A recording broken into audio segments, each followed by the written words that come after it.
Champions, let me ask you something quietly. What if the reason money feels heavy in your hands is because of what you were taught about it long before you ever touched it? I didn't grow up around abundance. I grew up in rooms where lack sat at the table with us, where every purchase felt like a gamble, where you learned to stretch what wasn't enough and call it strength. I carried that mindset into adulthood. Even when I had money, I was afraid to spend it on what I needed. Not because I was irresponsible, but because I was terrified I wouldn't see it again. That's not wisdom. That's trauma dressed as discipline. Where I came from, money was either worshipped or whispered about like a sin. In the streets, it was proof of power. In religion, it was painted as corruption. And somehow, I absorbed both. So every time a bill showed up, my chest tightened. Every time I paid for something I wanted, guilt followed. Every time I made progress, a voice inside me said, "You're doing something wrong." Not because I was wrong, but because my identity hadn't caught up to my growth. I didn't understand that money isn't a god, and it isn't a devil. It's energy, and energy is meant to move. Blocked energy creates fear. Choked flow creates anxiety. Stagnation turns into shame. A true champion doesn't cling to money, and doesn't run from it either. They respect it. They study it. They circulate it wisely.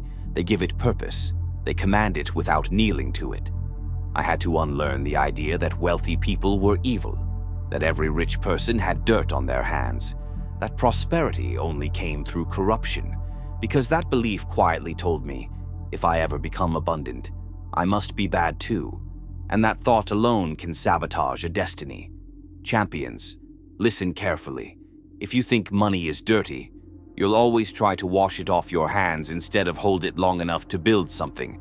If you think money disappears, you'll grip it until it suffocates, or avoid it altogether.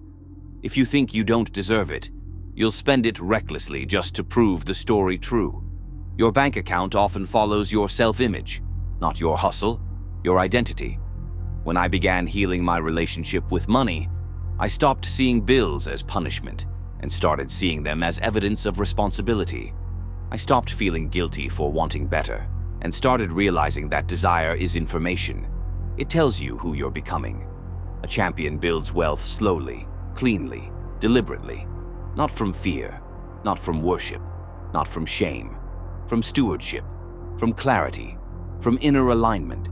Because the real upgrade isn't the income, it's the nervous system, it's the belief system, it's the version of you that can receive without flinching. Champions, if money entered your life tomorrow in excess, would your mindset know how to host it? Or would your old frequency make you push it away? Build a good relationship with money, not so you can flex, but so you can breathe when it arrives, so you can circulate it without panic, so you can spend without guilt, so abundance doesn't feel foreign anymore. It feels familiar. If you're new to my channel, subscribe and comment. I cherish my relationship with money, and join me on this journey where we forge champions with empowering truths. Good luck.